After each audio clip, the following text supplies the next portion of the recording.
So welcome to Jumbo IS and welcome to our lecture series called Daily News in Shorts. In this lecture series, we cover a particular day's current affairs in a short span of time. Now, needless to say that just watching this lecture would be job half done, because just after watching it, you have to revise it as well. Otherwise, you'll quickly forget these current affairs. Okay, so revise these current affairs just after watching it from the notes provided by us on our Telegram channel. The link to our Telegram channel is provided in the comment section just below this video. Alright then, let's begin today's session. But first, let's take a look at the list of topics that we shall cover today. Okay, so let's begin. So daily current affairs, 5th of November, Wednesday, and here is the topics list.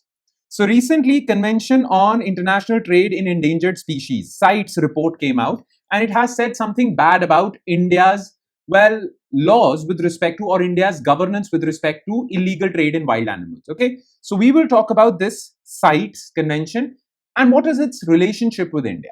Okay, so this is topic number one.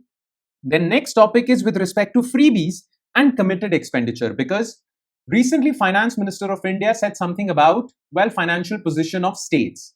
And it said, the Finance Minister said that financial position of states is deteriorating because of their culture of freebies. So we'll talk about this. Then the third news item is with respect to Shah Bano verdict, Shah Bano case, the landmark case with respect to Uniform Civil Code, secularism, and minority personal law. Okay, it's a landmark case and a movie is being made on it. So we'll talk about this. And in the end, we'll talk about electoral procedure in India. Okay, what is the process of elections in India, right? Because Bihar elections have been announced. So we'll talk about this as well. All right, so these are the four news items that we shall zero in our attention on. Topic number one is related to environment portion of your UPSC syllabus. Topic number two related to economics portion of your UPSC syllabus. Topic number three, clear-cut polity portion of your UPSC syllabus. And topic number four, again, polity portion of your UPSC syllabus. Okay, so let's begin our discussion on these four topics one by one, starting with topic number one, and that is recent CITES report. Okay. Now, the thing is that CITES is an international convention, basically international law that regulates trade in wildlife, animals, as well as plants. And it basically prevents illegal trade in wildlife, animals, and plants. You all know that endangered species, critically endangered species, are illegally hunted and then sold in the black market. And this really harms wildlife conservation, right? So for this purpose, to stop this, CITES was born in 1970s, okay? Now, this CITES is an international law. India is a signatory, as well as India has ratified this. Now, this CITES basically comes out with a report every now and then. And recently, it came out with a report in India, okay, on India, basically. And it said that, India is guilty of illegally importing wild animals, okay, illegally importing wild animals under the garb of, preserving them or capturing them for breeding purposes. Okay, basically it said that illegal wildlife trade is going on in India and India needs to strengthen its regulatory procedure so that this stops. Right? This was the entire issue. Now, what is important for us as UPSC aspirants? Well, we need to know about CITES. We need to know about Indian laws that basically prevent illegal wildlife trade, and how is the relationship between India and CITES. Plus, we'll also talk about what recommendations were given by CITES so that this stops in India. Okay, so we'll be covering these issues. So let's begin. Okay, this is important. Pay close attention. So recent CITES report. So what was in the news? In September 2025, a CITES verification mission visited India to assess how India enforces the legality of importing critically endangered species like gorillas, orangutans, chimpanzees, snow leopards. Okay. The mission highlighted concerns of illegal harvesting of wild animals that are subsequently declared as captive breed. Okay, so what they are saying is that in India, there are certain people who are violating Indian laws. So they illegally import wild animals, and then after illegally importing them, after they have possession of these wild animals, they say that we have imported them as captive breeds. Okay, because these species are endangered, so we are keeping them in zoos so that we can increase their population, captive breeding. And once they do that, they are let off scot-free. Okay, this has been the allegation. So CITES is saying that you need to strengthen your procedures as well as implementation of your own laws. That was in the news. Now, this is not that important for us. What is important for us is what is this CITES and what has India done to follow this convention. Okay, so let's talk about CITES first. So, CITES, well, is a convention on international trade in endangered species. Okay, it is an international agreement between governments adopted in 1973 and enforced from 1975. Okay, to regulate global trade in endangered species and ensure that this trade does not threaten their survival. Okay, trade of wild animals should be lawful. Okay, now India joined this in 1976, right after it was born, right 1 year after it was born. Okay, now this convention is administered by United Nations Environment Program, whose headquarters are in Geneva. It covers 40,000 species of plants and animals. So trade in these 40,000 species is regulated through CITES convention. It is international law. Okay, CITES decisions are made in conference of parties held every 2 or 3 years. Listen to me. The highest decision-making body under CITES is Conference of Parties. This conference is held every 2 or 3 years, where major decisions of CITES are taken place. I mean, they are implemented or they are decided upon. Okay. Now, in these Conference of Parties, well, major policy decisions are taken. Then these decisions are implemented in individual countries through their local laws. So if the decision is taken, then the member countries would enact a law so that those decisions are implemented. Okay, local implementation depends on national laws. CITES complements but does not replace domestic legislation. Okay, it helps you to create a good national law. Okay, now, how are these species protected? Basically, CITES has categorized these 40,000 species in 3 categories. Okay, so levels of protection. So species which are kept in Appendix 1, species threatened with extinction, commercial trade prohibited except under exceptional non-commercial purposes with permits. So species that lie in Appendix 1, well, international trade or trade of these species is completely banned until and unless there is a non-commercial purpose for which you have to take a permit.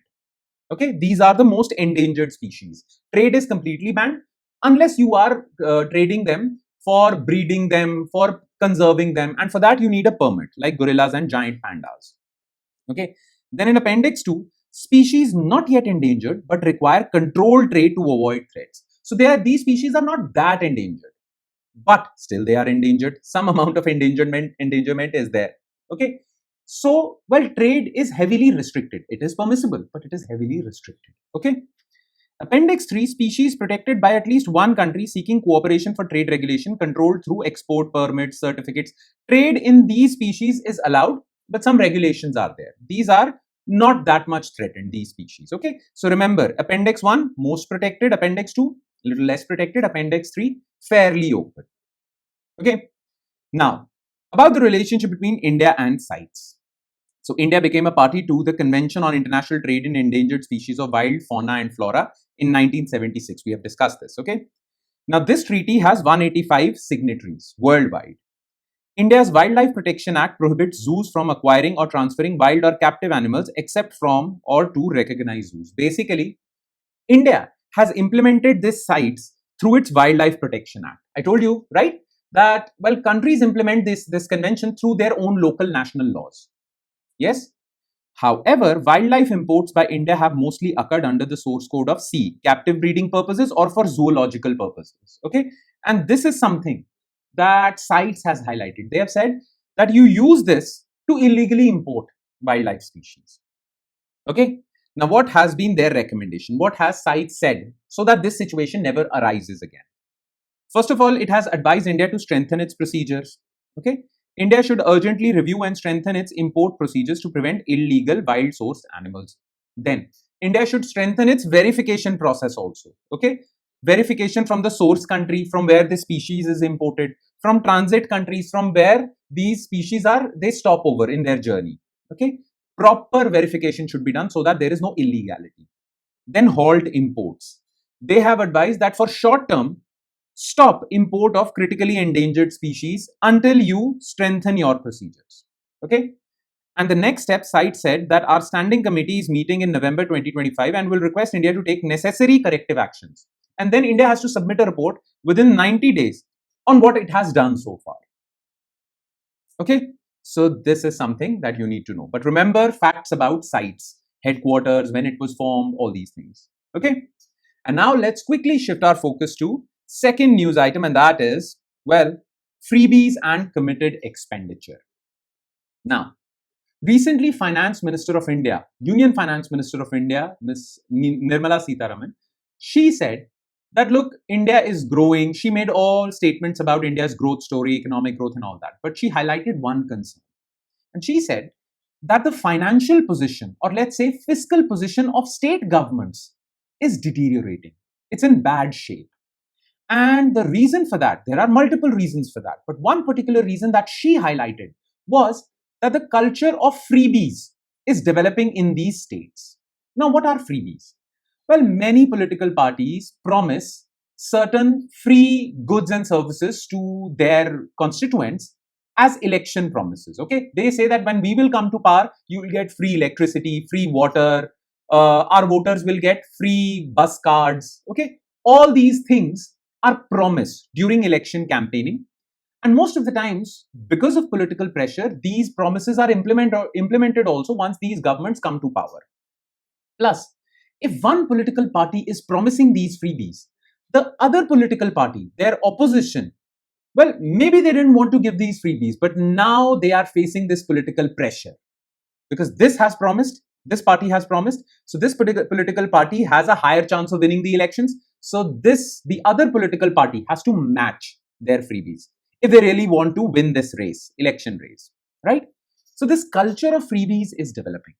Now, Finance Minister says that the name freebies doesn't mean that these goods and services are free of cost. Someone is paying for them. And who is paying for them? Well, the government is paying for them. Taxpayers are paying for them. Okay? The thing is that state governments in particular, do not have enough money to pay for these freebies. So what do they do instead? Well, they borrow money for this purpose. And once they borrow money, what happens? Well, their debt burden increases. Now, from next year onwards, they have to pay off this debt in the form of interest payments, right? Now, interest payments is something that they have to pay. They are committed to pay. Okay? So their committed expenditure increases. Now, their budget is limited. If most of their budget goes towards committed expenditure, well, very less would be left for welfare, development, and all these things. So the financial position deteriorates, and other factors are also harming the financial position of state governments. Okay? So this was her point. Now, in this speech, well, what is important for us? From this speech, what should we extract? Well, we need to extract what is committed expenditure, what is freebies, okay, and how these freebies and committed expenditure are harming India's economy. Okay, so let's talk about this, okay? So freebies and committed expenditure. So yeah, what was in the news? So stating that there is a thin line between investing money in productive assets and giving freebies. So government will spend money, but it has to make a choice where to spend that money. The good thing is if you spend this money in productive assets, roads, bridges, developmental money, okay? But you are spending this money in giving freebies. Now, this is a problem, okay? The Union Finance Minister said many states are in difficulty as such giveaways are piling up. The culture is developing, taking root. What is freebies? What is the definition of freebies? Well, RBI has given a definition. It defines freebies as public welfare measures given free of charge, distinguishing them from long-term welfare programs. So do not confuse freebies with welfare programs. Freebies are these short-term goods and services given to people. For example, free electricity, free laptops, scooters, public transportation, all these things. Okay? Long-term welfare measures are good, but these short-term freebies are bad. Now, why are they bad? Because they increase the committed expenditure of state governments. Now, what is committed expenditure? Because an MCQ can be asked. Okay? So what is committed expenditure? Committed expenditure refers to the unavoidable expenses that a government incurs as a part of its routine functioning. These expenses are unavoidable for any government. For example, salaries and pensions for government employees, then interest payments. You have taken a loan, you have to pay back that loan in the form of interest payments, right? This is committed expenditure. You have to give it. Then there are other examples of committed expenditures as well. Here, problem is if you give a lot of freebies. For those freebies, you had to borrow a lot of money. Now, this borrowing will hurt you in future because your interest payments would increase. When your interest payments increase, well, your overall committed expenditure increases, right? Now, this reduces government's fiscal space for discretionary spending. If most of your budget goes towards committed expenditure, then you have less money for developmental programs, okay, like developmental projects, new welfare schemes. Now, this culture of freebies has really harmed financial position of state governments. How so?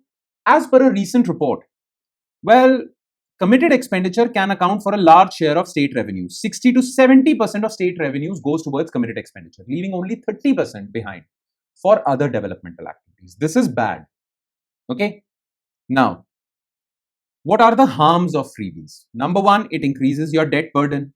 Once it increases your debt burden, well, then it increases your committed expenditure as well. We have just discussed this. Okay. So this is one problem. Once committed expenditure increases, you have less money for other things, for growth oriented projects. So this deteriorates your financial position also because debt has increased on you. So fiscal crunch, then lack of funds for growth. Plus, you are also violating FRBM Act, Fiscal Responsibility and Budgetary Management Act. Okay, so these are the harms of too many freebies. Now, what is the way forward? How should we solve this problem? Well, first of all, Finance Minister says that you need to go for fiscal rationalization. Now, what does that mean?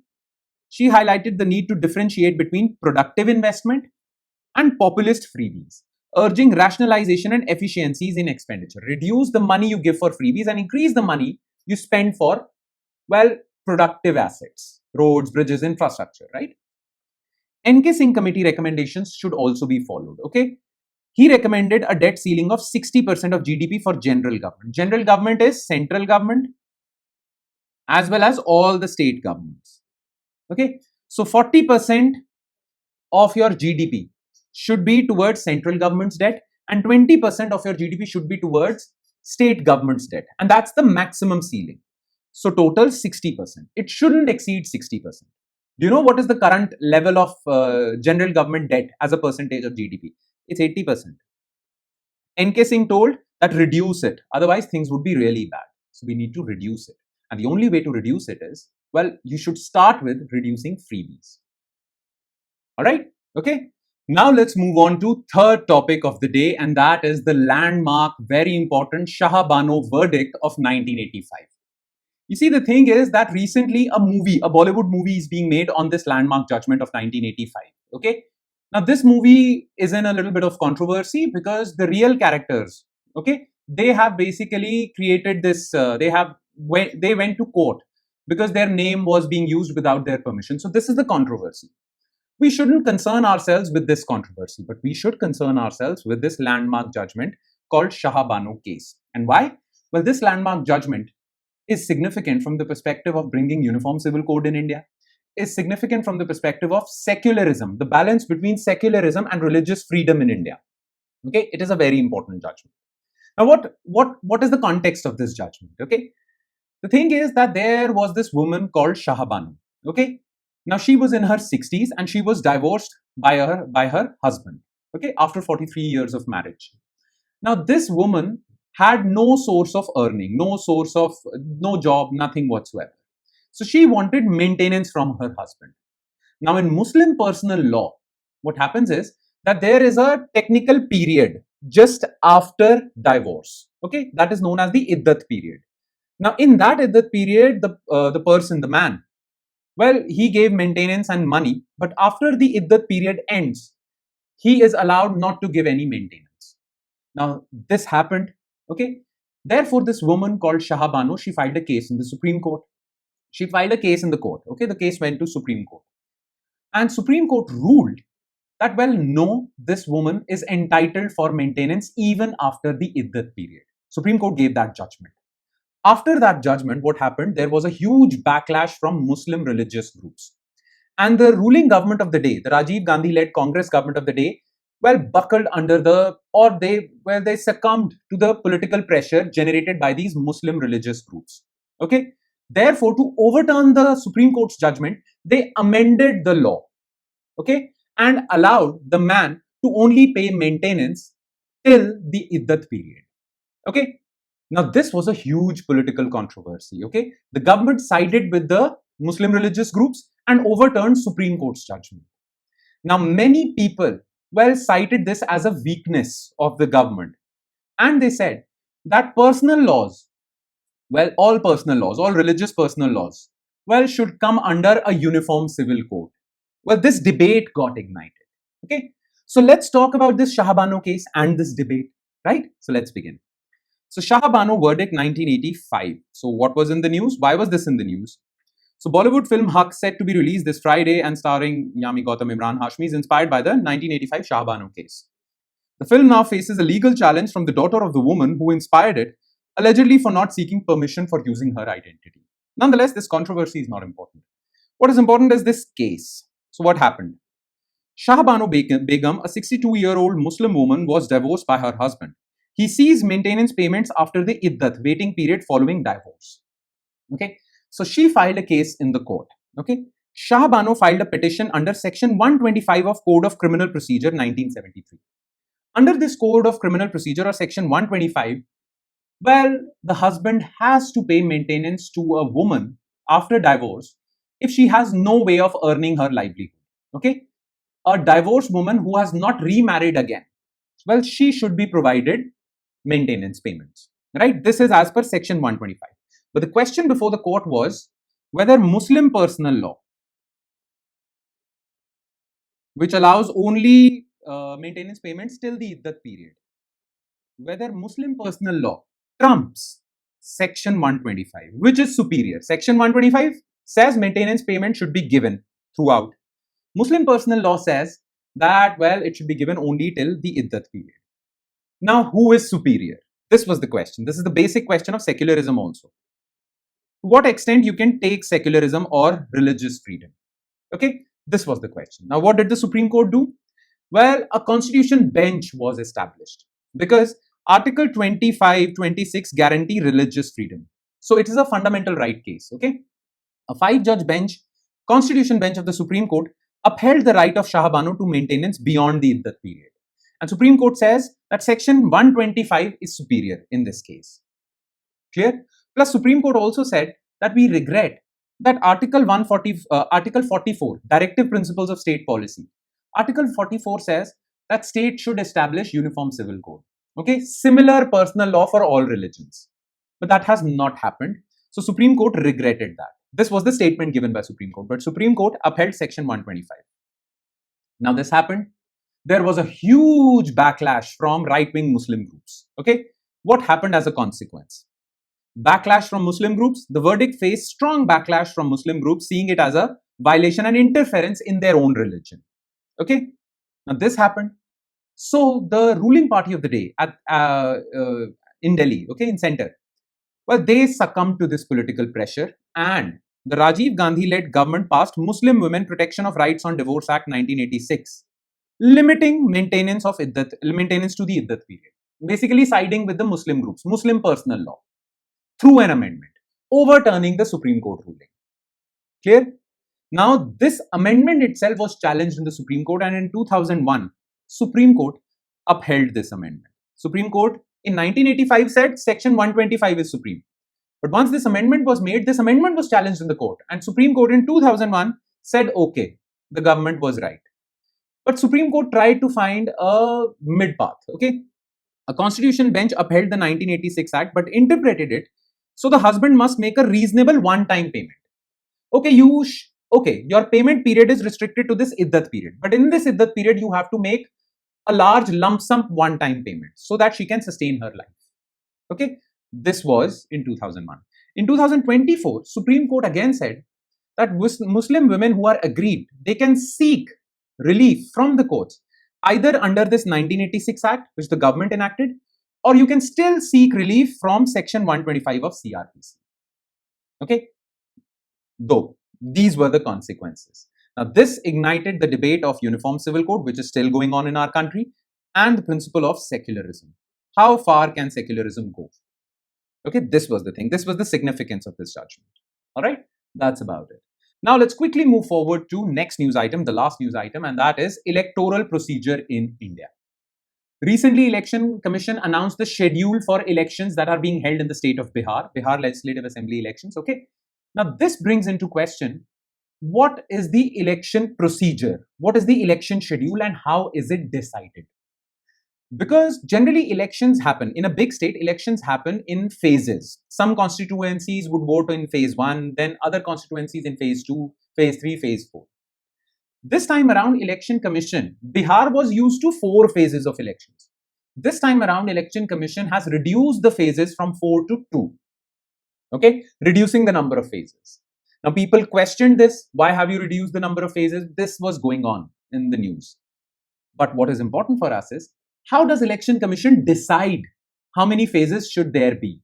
How does Election Commission decide the election schedule? Okay, so let's talk about this. So electoral procedure in India. So what was in the news?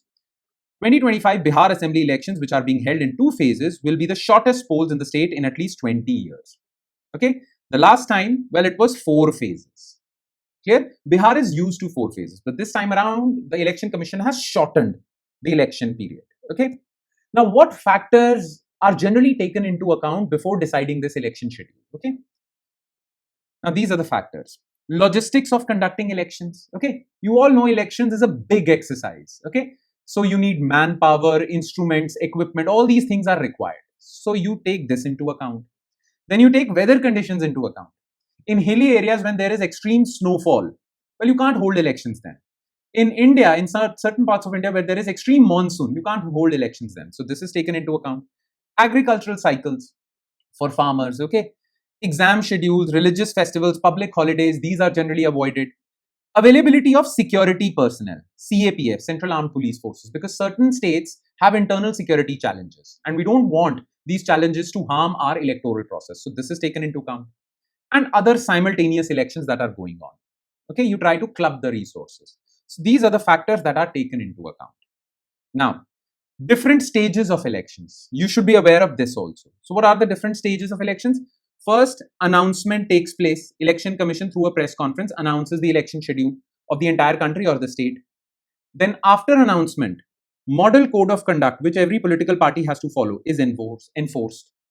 Then Election Commission issues official notification. Then nomination process starts. Okay, the candidates are filing their nominations. Then election campaign begins, and election campaign is only allowed until 48 hours before actual voting takes place. And then there is the phase of counting. Okay. Now the legal framework or the constitutional framework for this schedule is as following. So what does the constitution or laws say? Elections must be held every 5 years unless legislature is dissolved earlier. President will dissolve Lok Sabha, governors can dissolve state assemblies, and presidents can dissolve. Okay, so this has repeated. By the way, all the provisions with respect to conduct of elections are given in Representation of People's Act 1951. Simple. Okay, that would be all. With that, we conclude today's session. So thank you so much for watching, everyone. And I'm sure it has added value to your preparation. But it will add more value if you revise this lecture as well. And do not forget to be consistent and regular with this lecture series. But revise this lecture, okay? And on that note, I'll be signing off with the promise of seeing you again with another set of news items. Thank you, everyone.